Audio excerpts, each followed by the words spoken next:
So good morning, everybody. So in this first 1 hour, we're gonna present TVB Multiscale, which is a TVB toolbox meant to be used for co-simulation of TVB with spiking simulators. And we're gonna show it also through a case study of deep brain stimulation, which already has been published also in Meyer et al. Publication. Maybe Jill can give you the exact reference later on. And on the first half, we're going to go through a few slides to introduce the subject. And then on the second half, more or less, of the talk, we're going to turn on to a notebook in NeilBrain's app, which I'm going to show you right now, just in case you want to try to run it yourself also. So we have made a collab, which I can also share the link in the chat later on. And from this collab, you can click here to start the eBrains app. So wait a moment to open it on a new page. The TVB Multiscale app. And you sign in with your eBrains credentials. And then you end up on a home folder, unlike me, that I was already been working there. So the first time you're going to try to do that, it will take some time because it needs to create the container for you. You will land on this page here. And the idea is that you can navigate into this contributed notebooks folder, which has persistent storage, and you can keep your own files there and find them later on after you log out and you log in again. And the idea is that you upload this zip file inside this folder and you unzip it, and then you will find the notebooks and you will be able to run them yourself. So, but that we're going to do later on. Now we can start with the slides, and I think Zil will, yes. Yes, good morning also from my side.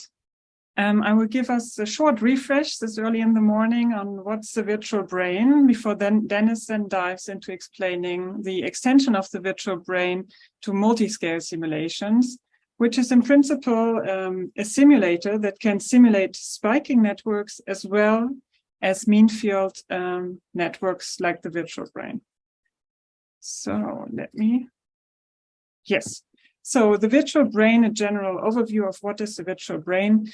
We take data as many multimodal data from individuals or groups that we can get, and we build based on that data a model, and that model will be basically a network of brain regions where each brain region will have, for example, a state variable X of the firing rate of a single brain region. And that will be described by equations. And these equations will be differential equations. So they describe the dynamics of that firing rate of each region over time, based on inputs from other regions as well. Once we have this model, we can again go back to the data and see if the dynamics that this model gives us is actually similar to the dynamics that we see in an individual patient. With this model, we then try with the virtual brain to explain processes and mechanisms, for example, of neurodegenerative diseases or of synaptic plasticity or anything you can think of, to try to explain it using that model and data. So what's actually the input and output of the virtual brain? What would I need to build a virtual brain model? This gives you a rough overview of what's in principle possible. So here we can see that you will need some brain scan, some MRI scan, and you will need to choose a parcellation, and you will need to do fiber tracking to get all the different fibers and their locations. Then you're going to sum it up to receive two matrices that you input to the virtual brain. One is the weights matrix. The weights are just between two regions, a weight of how strongly are those regions connected when you, for example, sum up the number of streamlines between that region. The other matrix and the other information that the virtual brain needs is for calculating delays between regions or distances. And for that, you're going to calculate how far away from each other are two different regions. You do that for all regions, and you receive a matrix with rows and columns of all the regions and numbers for each pairwise connection. So what's then coming out of the virtual brain? For example, you can extract local field potential data for each region. So really the raw time series of how firing rate or membrane potential is behaving over time for that entire region. And you can also extract directly, just with one line of code, MEG data or EEG data, or you can install and just run the bolt monitor, which is directly available in the virtual brain. And you get yourself a bolt signal out of that virtual brain. So what's inside the virtual brain?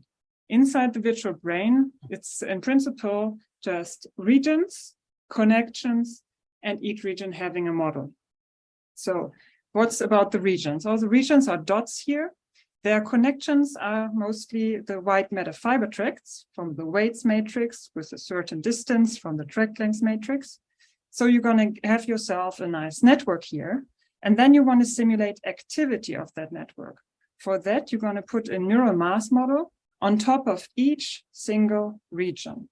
So here, for example, we have region 1 and region 2, and they all have inside the virtual brain, if you don't use some customized function, they have the same model inside. We assume the same dynamics for each region of the virtual brain.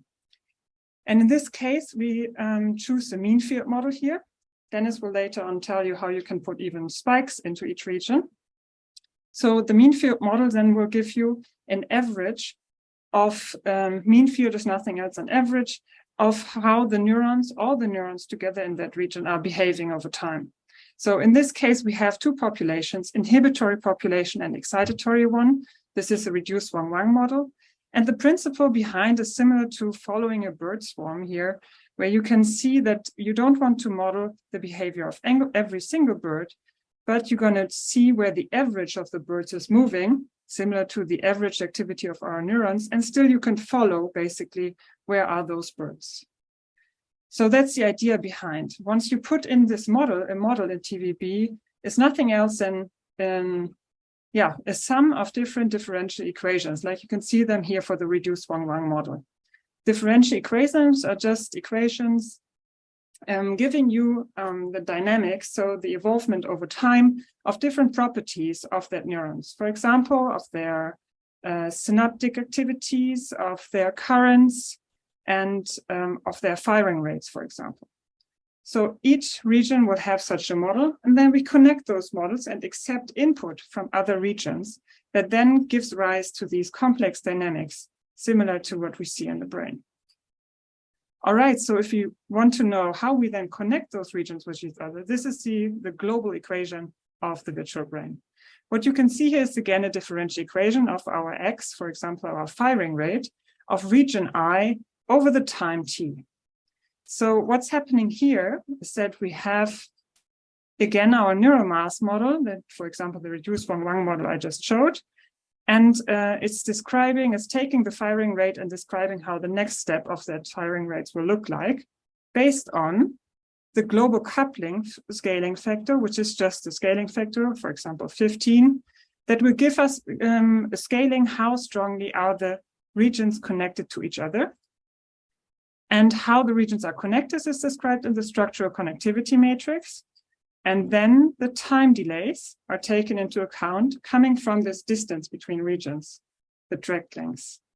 Then you have different optional features that today we're not going to look into the local connectivity feature. That's a feature that you not only describe connectivity between a region and the white matter fiber tract neighbors, but you describe the connectivity and the influence of the region and each spatially close regions on the surface. So meaning that your neighbors directly next to you will also influence your activity, even though you might not have a white matter fiber tract between them. And here you have injected input. This will become relevant for the deep brain stimulation later on. And last but not least, you have the noise, which you can add. All right, Dennis will give you an overview of the multiscale aspect. So assuming that TVB does this very well, in other words, large-scale simulation that can link through a generative model anatomical data of the brain with functional neuroimaging data by generating virtual neural source activity. We know, though, that in neuroscience it's very common and very useful to use also spiking simulators when you want to do more fine-scale simulations and investigate specific neural mechanisms at the local or systems level.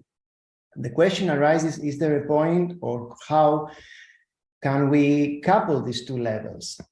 So first of all, we think that there are use cases where this can be very useful. First of all, when you usually model and simulate spiking networks, we assume that the rest of the brain is providing a uniform input, kind of a random Poisson spike train or an oscillatory input in order to drive the spiking network. But TVB offers us the possibility to generate a biologically realistic spatiotemporal context for these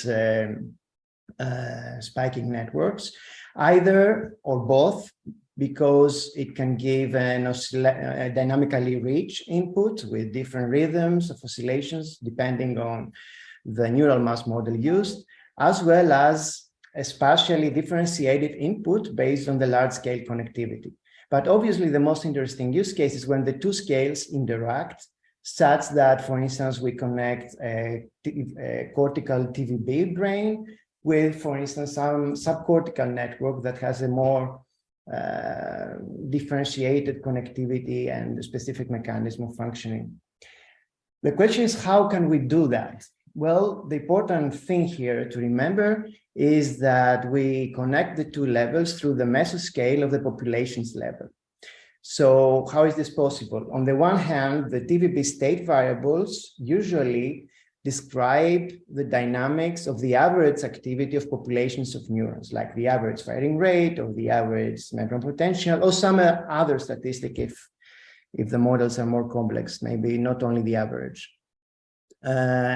At the same time, such statistical averages we can get from populations of spiking neurons. And therefore, we have there an interface between them at this mesoscale level, where, of course, what becomes important is how to convert the average dynamical activity into, for instance, spike trains activity. And on the other side, the opposite, we need to create statistical averages of the spiking activity in order to go and update the average activity of the mean field models of TVB. We're going to see soon how we can do that.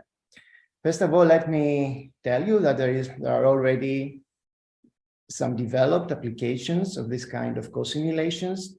TVB multiscale itself now has 3 components. For instance, there is already an application of an interface between TVB and NEST on an ongoing project with a whisking mouse brain, where the important contribution here of the spiking network is we have a cerebellum modeled in NEST as a spiking network, modulating the coherence between the TVB cortical S1 and M1 cortices. So this is a case where the interaction of the two scales becomes very important in this project.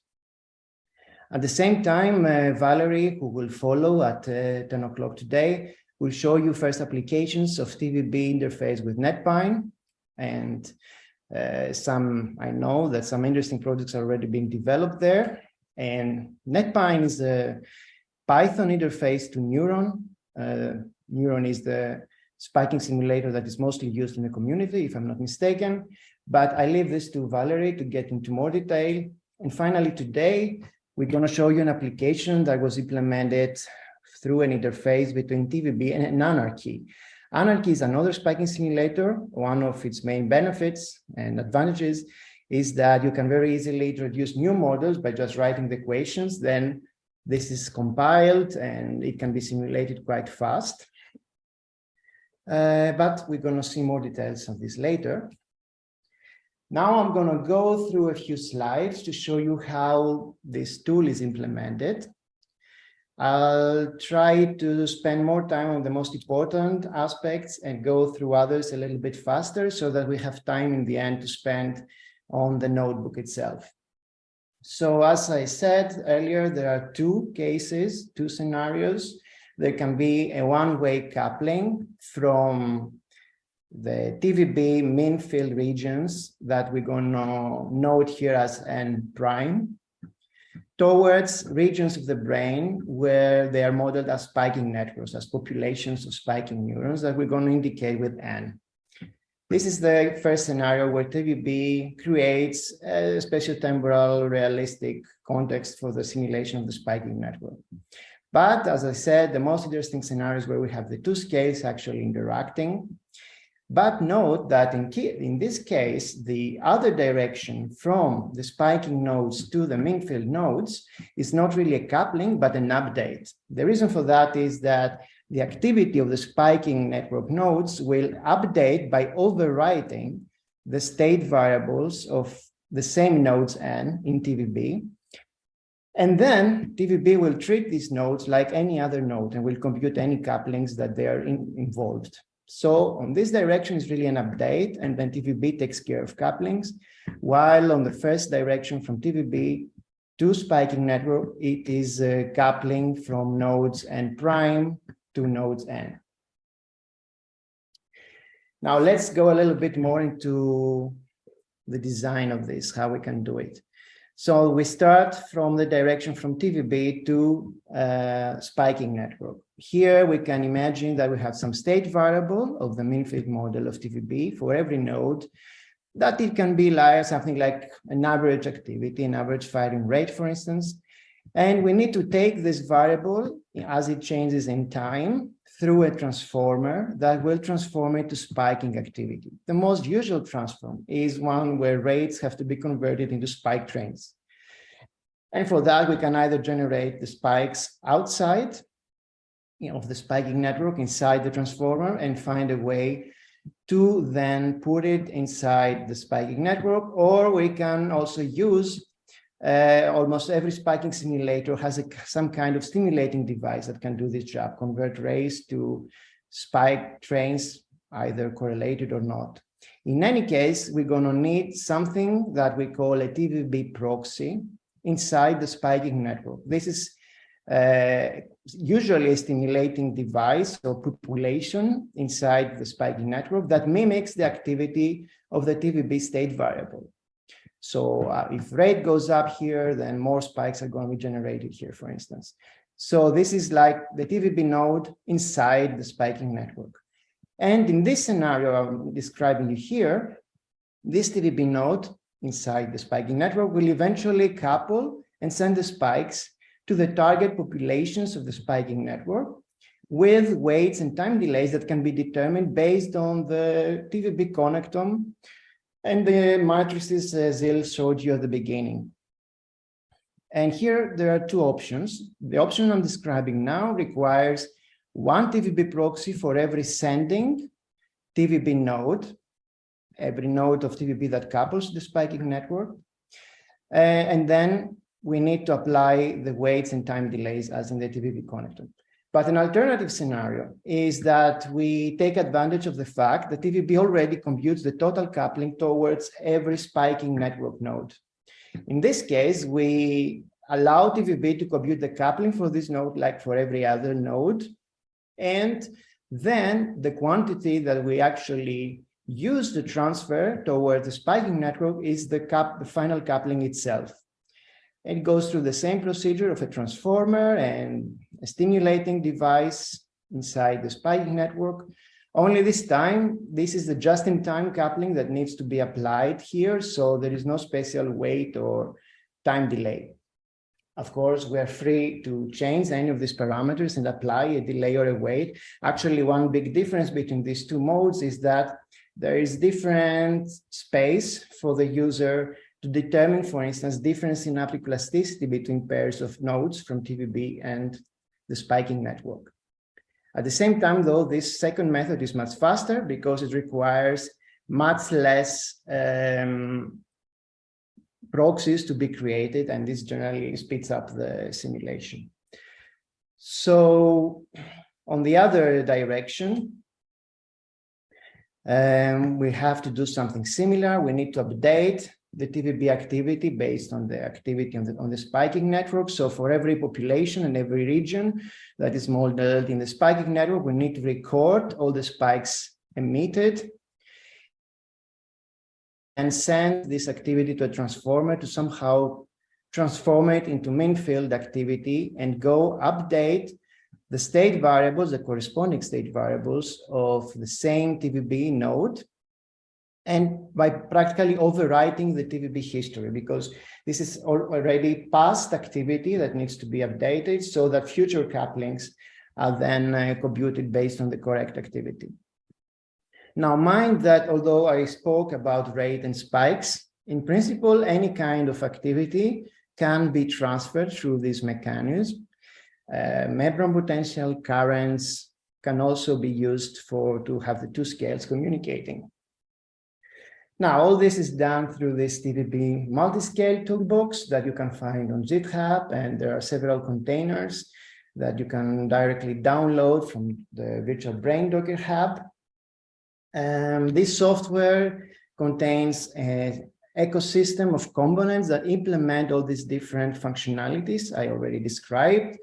There are obviously the TVB model and co-simulator, a simulator adapted to exchange data with external simulators.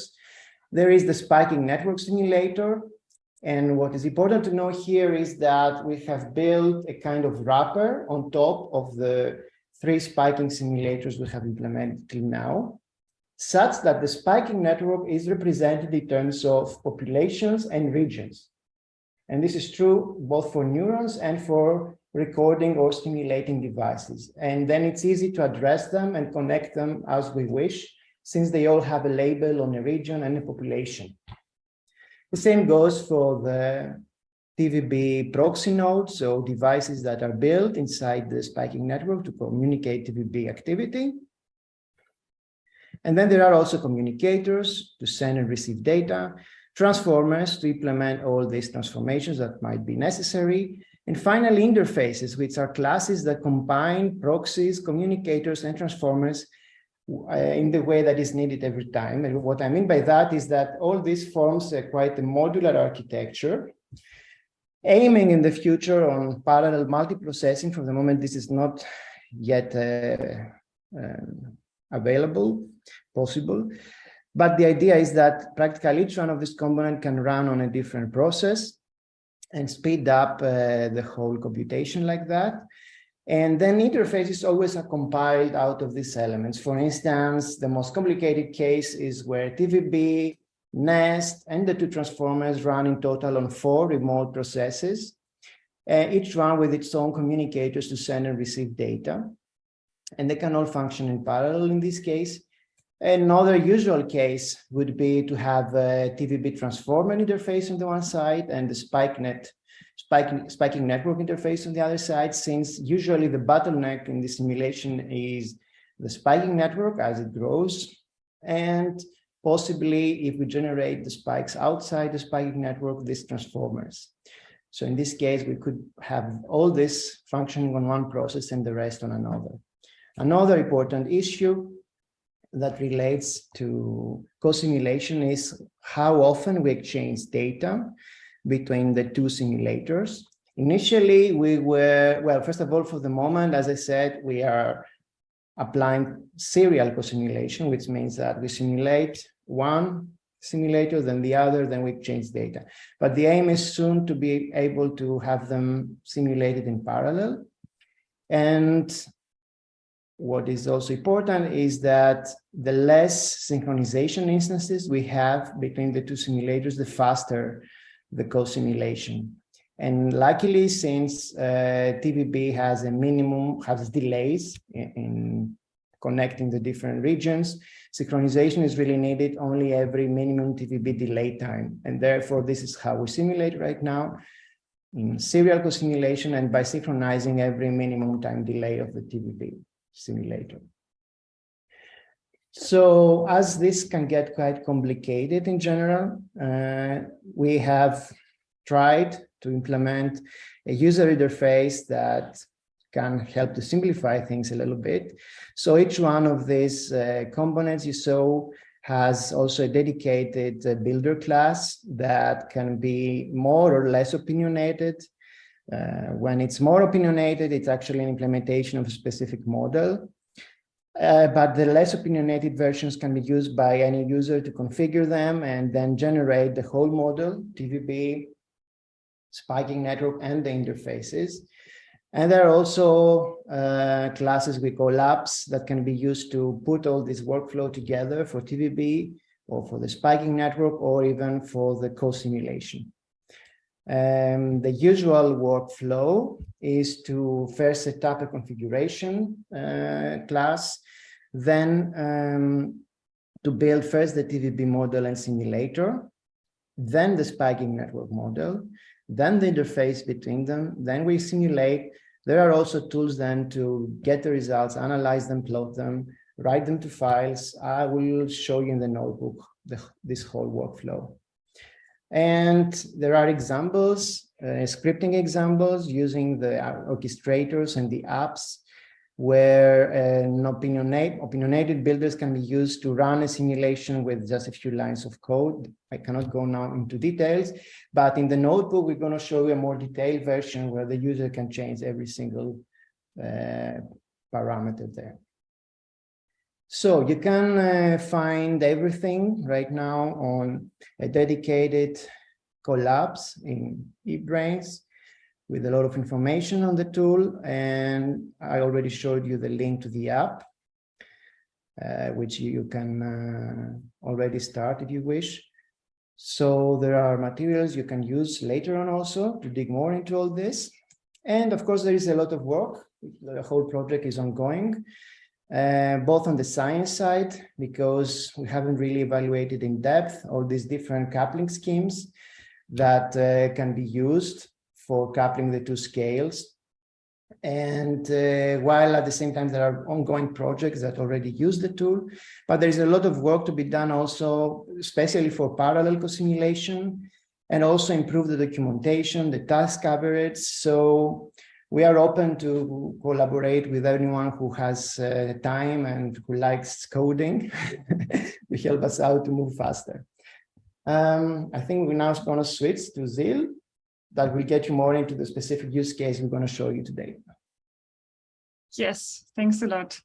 So after having been guided through all the theory of how the simulators are communicating and so on, let's dive into an application, a use case of why this could be especially helpful for neuroscience applications. That use case we're going to talk about today is deep brain stimulation. And we're going to see how an effect of such a multi-scale network will be kind of cured by a virtual deep brain stimulation. So let's see how that's supposed to go. And the motivation behind simulating deep brain stimulation, or short DBS, is that we want to help the individual patient to find the optimal target and optimal programming for the electrode. But wait a moment, what's deep brain stimulation? If you're not familiar with, it's that in quite a number of diseases, this has been approved as a symptomatic treatment already, where you can have a surgery where two electrodes are implanted inside the head and stimulating structures of the subcortical areas. And also you have like a pacemaker implanted in the shoulder, which is a battery that makes sure these electrodes can send continuous signals and perturb the brain network with that. So what are we trying to do with the virtual brain here?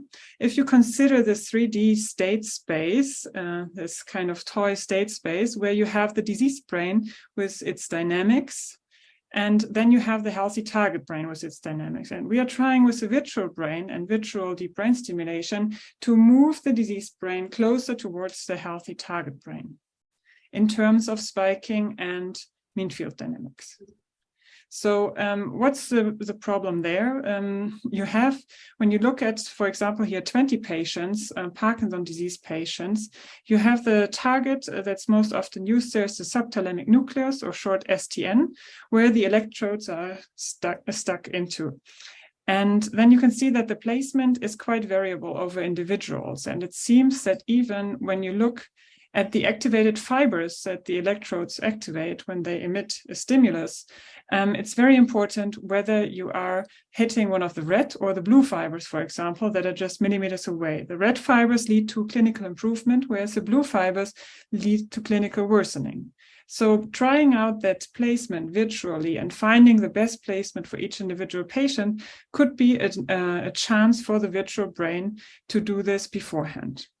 So why do we choose a multi-scale model here? We know that it's working, especially for Parkinson's disease patients. They're really getting better, most of them, after such a treatment. So we know it's working, but the mechanism of why is not really understood.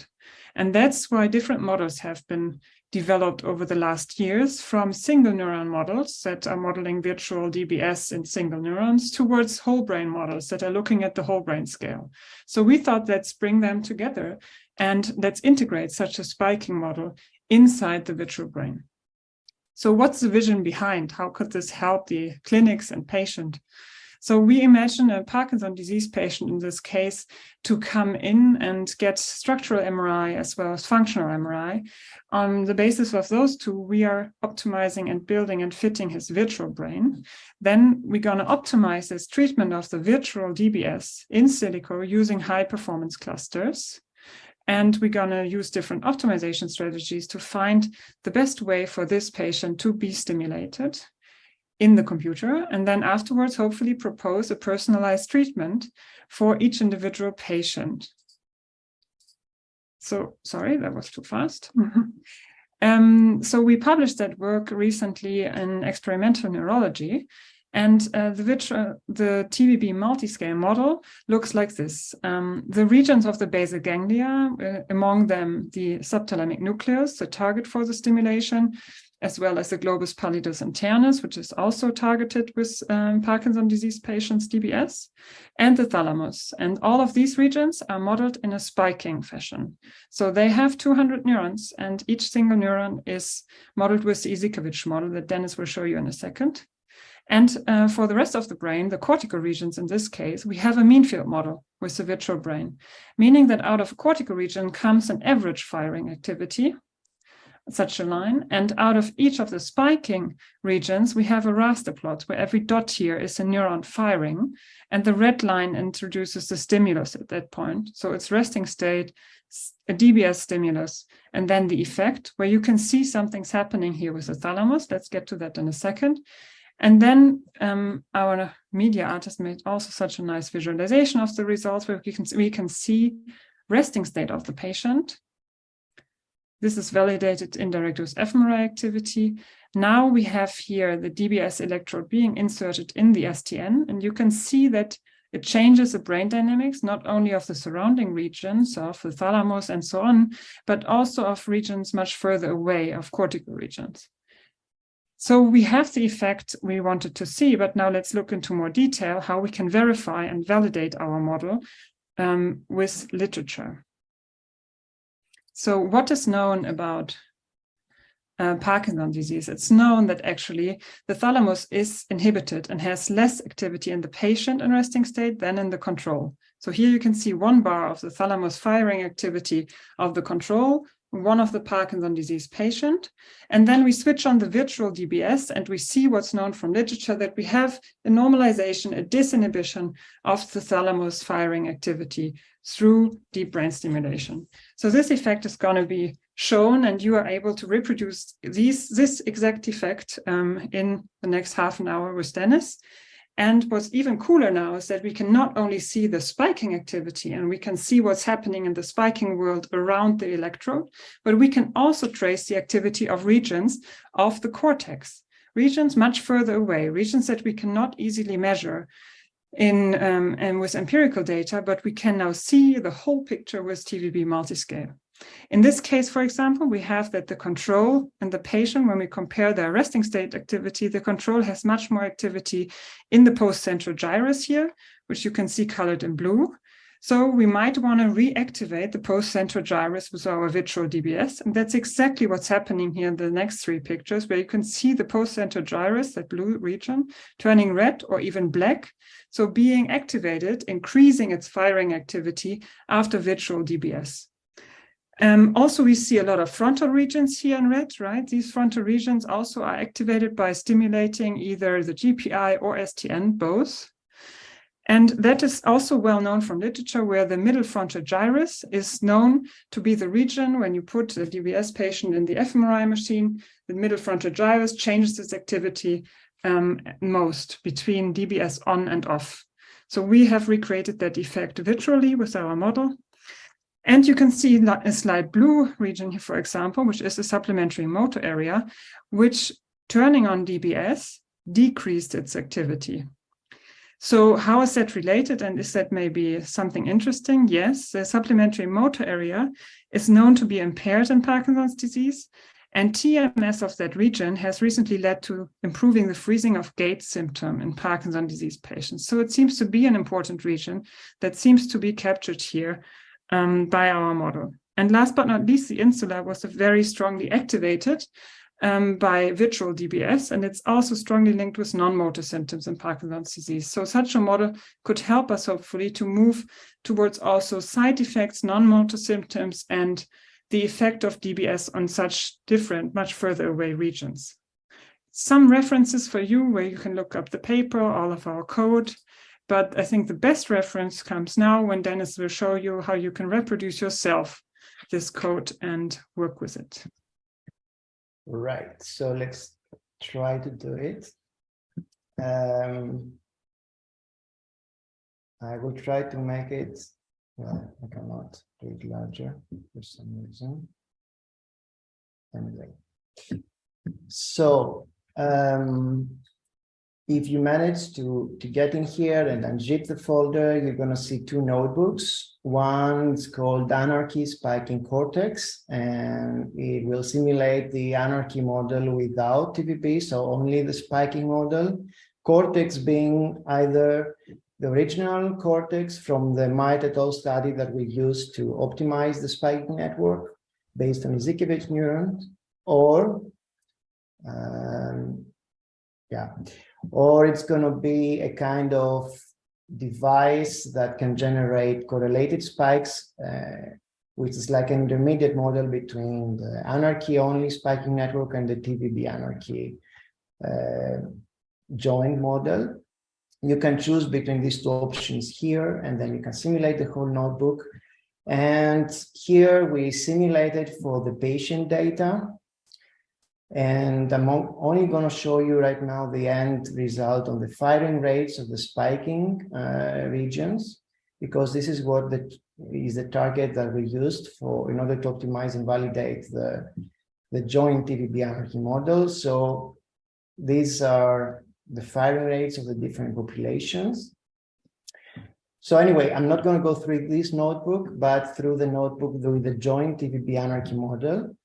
And the one I have here is already scheduled, let's say, to use the patient data and for the resting state, because this is what we used in order to validate this model against the anarchy-only spiking network.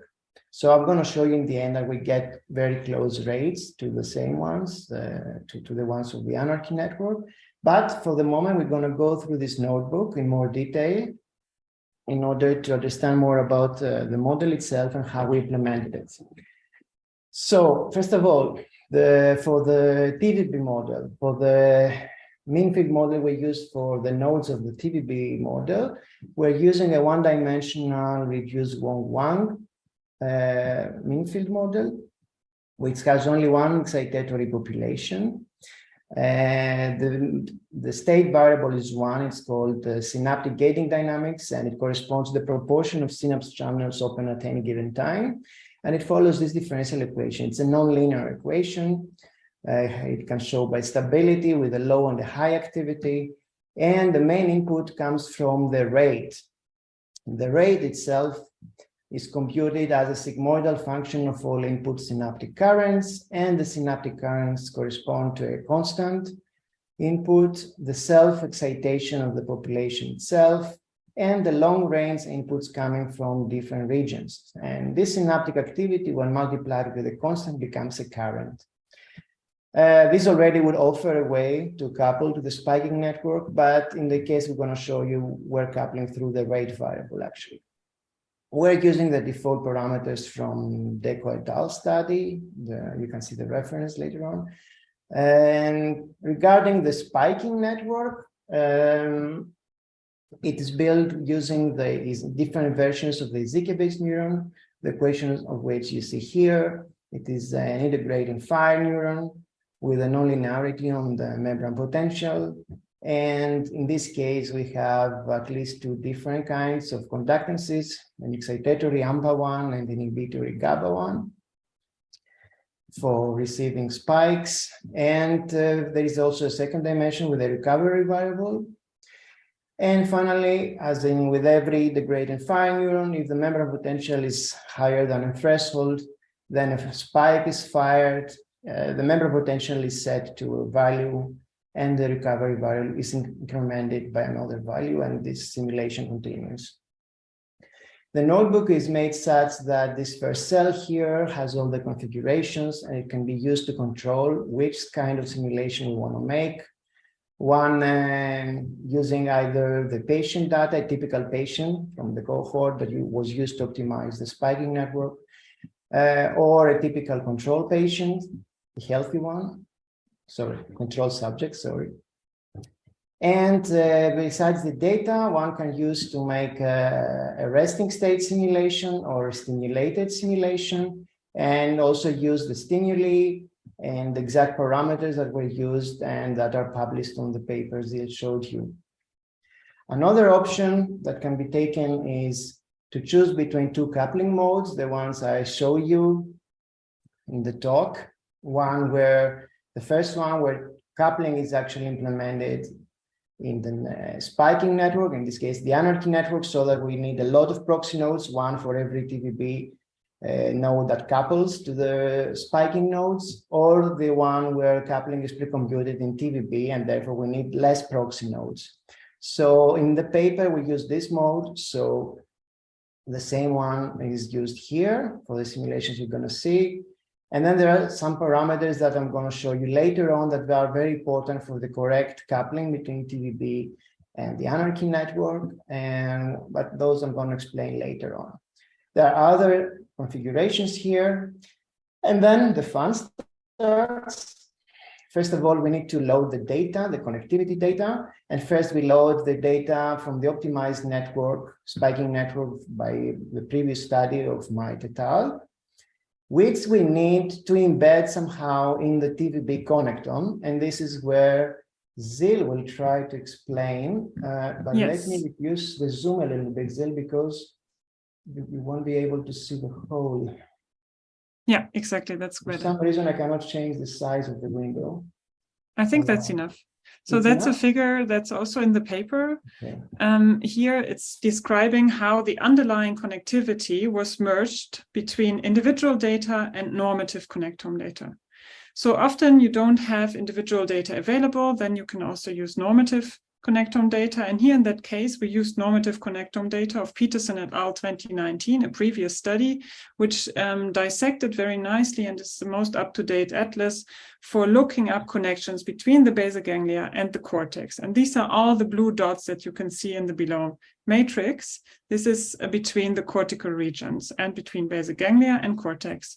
And then up there, you have individual flavor added to that connectome, let's say. So you have the basal ganglia network. So all the connections in between the thalamus and the basal ganglia nuclei are actually individually fitted by the previous study of Might et al. 2020, where they used fMRI data to fit those links and their weights and connection probabilities. So we added this together to make one patient and one control network, which you can see the matrices now below on the left and right for patient and control, and see that the difference are just in between the basal ganglia networks. Right, so there is a lot of code in the notebook to do this, to get the two connectomes together and normalize their values so that they're on the same range. So in the end of the day, we are leading to ourselves to a final connectome that we load into the TVB simulator. And this is exactly, as I said originally, also the first step of the workflow to create the TVB co-simulator. This usually requires to define the connectivity, as we did, an integrator that will integrate the whole system, the monitors to observe the activity in the end. Here we could have EEG, bold if we wish, maybe set the initial conditions and configure the simulator and have it ready for simulation. The second step is to build the spiking network. Zil has already described to you this picture and how the different populations are connected. I'm gonna go through this a little bit faster so that I can spend more time on the actual interface between the two levels of description of the network. So as I said, originally, we have a dedicated builder class for everything we need to create for such a multi-scale model. And in this case, we have also a dedicated builder. But below, I'm showing you the code that would anyway configure a non-opinionated builder. So several options have to be made here, like the model. We're going to use the specific Izikevich neuron I showed you above, parameters for the different populations, and what is very important, the indices of the brain regions where each one of the population has to be placed. And all the configurations you're going to see below can be given also as functions, of these indices, so that we can differentiate the populations of different regions and build a heterogeneous network. That's what these functions are doing here. And the first configuration we need to set is to define the populations we want to create, where they need to be created, etc. And in all cases, configurations are a list of dictionaries, and they are created in sequence based on the properties of the dictionary. For instance, to give you an example, to build, for instance, the striatum populations, we have these two dictionaries here that define the label of each population, the model of neuron that's going to be used, the parameters based on the functions you see above, and the nodes of the brain regions where they're going to be built. And also this scaling is scaling the number of neurons each population should have. We have defined originally to be 200. So 1 by 200 means create 200 neurons. All other configurations are similar. Once the populations are configured, we need to configure the connections between them. So first we configure the connections between populations of the same region. And all of them are actually connections that are self-connections of the same population. You can see actually here, 1, 2, 3, and 4 inhibitory self-connections. And again, we have these dictionaries of properties with the source and target, population, synapse model, and the way they should connect. Here we take probability for creating connections based on the optimized parameters of the original study, the weight, the delay, receptor type. They're all inhibitory, so we need the GABA conductance, and the nodes where each connection is going to be built. Similarly, we need to do for all connections between different regions, so populations that reside in different regions. In a similar way, we have similar dictionaries of properties, but here the difference is that for the weights and delays, we can use functions that actually take into consideration the TVB connectome. In our case, the TVB connectome has been updated by the optimized weights, and therefore, practically, we are drawing from the weights of the original Might et al. Study. Everything else is quite the same, always source and target populations, source and target regions, weight, delay, receptor types. All these properties have to be defined for every connection separately. Finally, there can be configurations also for possible devices, either stimulating devices or output recording devices. And here we create spike monitor devices to monitor the emitted spikes, and monitor devices from Anarchy that can record also continuous time variables, and we can plot everything in the end. In this case, also, the devices are labeled by population and region so that we can differentiate them in the results. Once we have configured the builder, we just create a network, and we get a lot of messages about the different populations and connections that are being generated. Moreover, in this case, we had to create extra models for the stimuli that might be applied. And you can see, I don't have time to get into details, but you can see here the exact shapes of the stimuli, the biphasic and monophasic one that we applied to STN. And we reached the third point where we need to actually build the interfaces. And here we have the same slides we had in the talk, only now with many more details for the specific way the interfaces were implemented in this use case. As I told you, the state variable we're going to use to couple from TVB to nest is actually the rate variable, which goes through the transformer and is just linearly scaled, so scaled in size, based on different parameters that I'm going to explain to you in a while, and kind of normalized. And then it becomes, it goes to the TVB proxy inside the anarchy network, which is a device that can generate correlated spike trains. It follows this equation, and I cannot get into more details, but it generates spikes that have some correlation on a time scale tau. And once these spike trains are generated, then they go to the target populations in anarchy, the ones that receive direct input from TVB. In this case, if you look at the network, these were actually striatum and the STN. And they do that with weights and delay that can be informed by the TVB connectivity.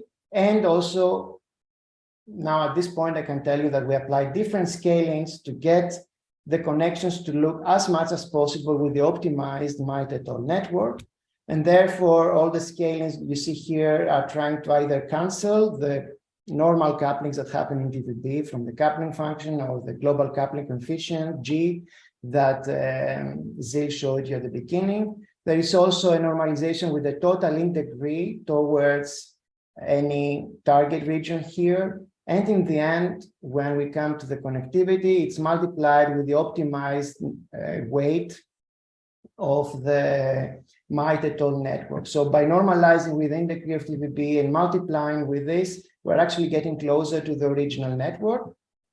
And there is a final degree of freedom, I would say. There is one parameter for every receiving population that needs to be adjusted by hand so that this joint TVB anarchy network shows the same result in terms of firing rates with the anarchy only spiking network. And these were actually those weights, the scaling weights that you see up here, and they were the result of an optimization practically.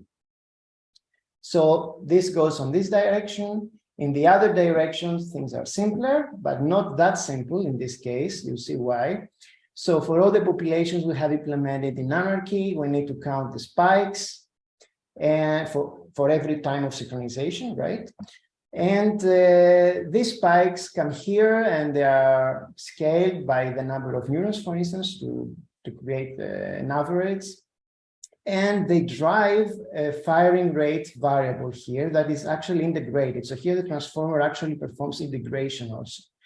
So this spiking input is becoming like a stimulus and it's integrated, which is like a low pass filter inside the transformer.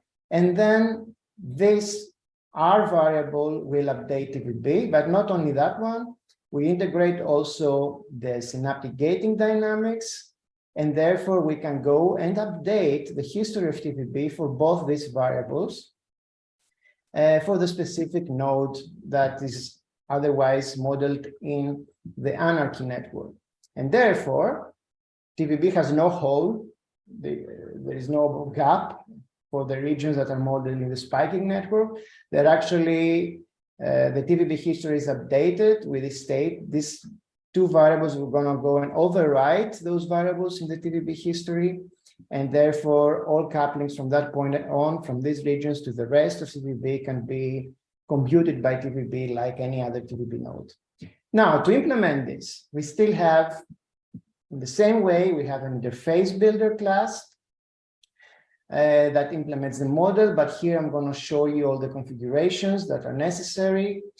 And generally, the configurations are like, we need to to configure the builder with everything we have done until now, the TVB simulator, the anarchy network. We decide on the model that is going to be a rate model. Rate is going to be transferred to anarchy. We want it to be bidirectional. And the coupling mode is going to be such that the coupling, as we said, is computed in nest. You see here with weights and delays and not in TVB. Dennis? Sorry, in anarchy, yeah. Dennis, Yes. you might want to move to the firing rate of the thalamus because we have 4 minutes left. Yeah, no worries. I see the time and I'll manage, I think. We need to give to the builder the indices that of the regions in anarchy. And most of the fun are actually is done at this point here, where again, we have a dictionary a dictionary of configurations for every interface to be built. And the main thing of every interface is to draw a mapping between the state variable of TVB and the target populations that you see over here.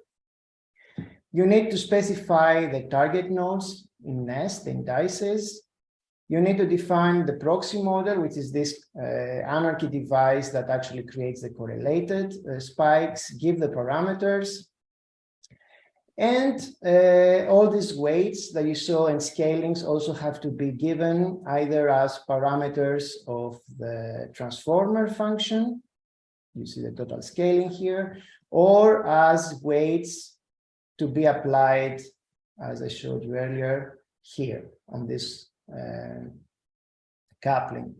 And for the interfaces that are input to TVB, from anarchy to TVB, similarly, we need to define the specific model of transformer that also does integration, configure it with the integrator that's going to perform the integration and the parameters of the equations that are integrated.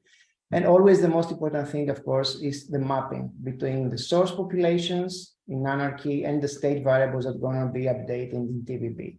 So everything, you can see it in more detail later on, but everything is really lists of dictionaries of configurations, which then the builder is configured and eventually builds these connections and interfaces and updates the co-simulator. There are a lot of printouts showing us that we did what we expected to do. The anarchy network needs to be compiled, and then the simulation takes place. The first time you're going to try it, the compilation will take like some 7 minutes, and similarly the simulation.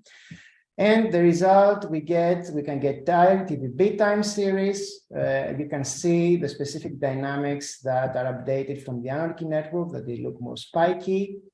And eventually also we can plot the spike rasters of the spiking regions and compute the mean firing rates and their correlations. And if we see the mean firing rates, this was a patient resting state simulation. It's very similar to the one of the anarchy only network that I was showing you before. Where is it? Yes, so the values are within 0, for instance, for the thalamus, it's 12.6, and similar here, it's 12.5. I have already done all other simulations. For instance, for the control patient, you're going to see that the thalamus has a higher firing rate because it's a healthy subject. I'm sorry, let me get there. 20. And then the other 3 notebooks, I have saved them with a stimulus, with a different stimuli, the bistable STN stimulus that will raise the thalamus rate close to the healthy one. Similarly, for the other 2 stimuli, there is no time to show you. By just changing the inputs here, you can perform all simulations. And if you have time to go through the notebook, in the end, there is a lot of outputs in terms of plots for and different measures of synchronization, etc. All these things can be done because we have interfaced the TVB with Elephant and PySpike, and these are packages used to compute all these measures and then make the plots. So that was quite quick.